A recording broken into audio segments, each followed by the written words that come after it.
bonsoir et bienvenue dans cette émission spéciale Fête de Genève, le 7e épisode. Alors aujourd'hui, entretien avec Pierre-Michel Meyer et Isabelle Stefanini. Ensuite, les coulisses des manèges forains.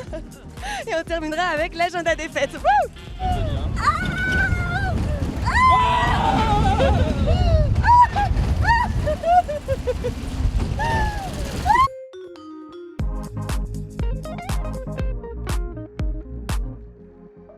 Nous sommes maintenant sur la scène des clubs, c'est la scène historique des fêtes de Genève et j'ai avec moi à mes côtés Pimi et Isabelle Stefanini. Bonjour. Bonjour.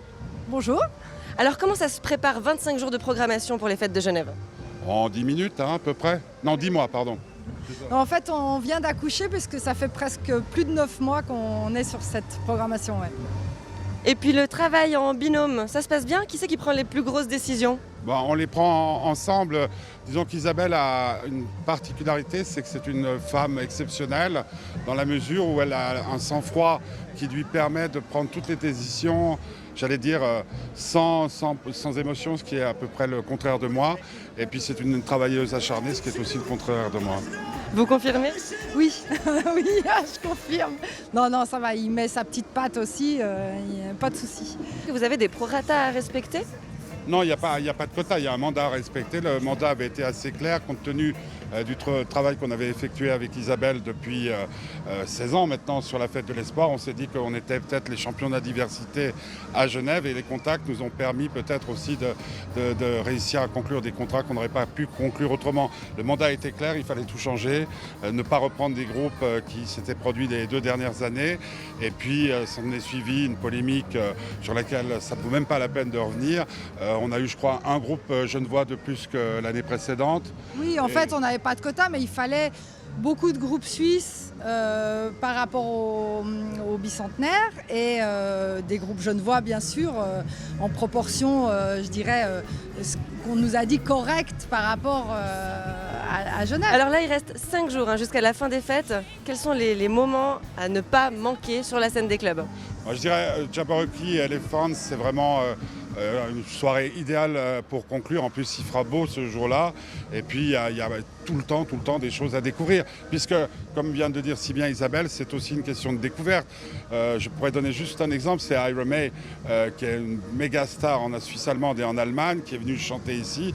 Les gens, ils ont mis un moment à découvrir à quel point elle était formidable. Donc, tous les soirs, il y a de l'émotion, il y a de la découverte dans l'air et puis quelques valeurs confirmées dont Isabelle va parler.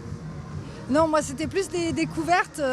Je pense qu'il y a un groupe à ne pas manquer, le 6, c'est Mergrand et The Sound Avengers, c'est un long nom, qui font des reprises de séries TV dans des styles complètement différents. Donc ça c'est vraiment sympa à découvrir. Et puis un papy du rhythm and blues, Kenny Waynes, qui va nous faire un Fats Domino tribute vendredi soir avec une belle soirée très variée et qui termine en dansant.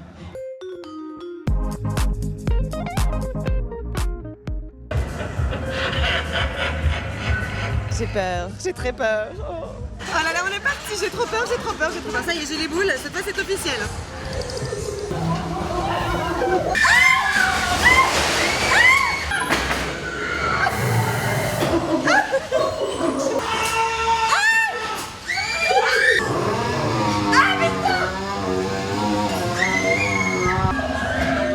C'était génial. Bon allez, maintenant on va voir les coulisses. En général, les gens ont peur avec votre apparition? Soit des fois oui, des fois non. Donc des fois j'ai obligé de mettre la main sur les épaules.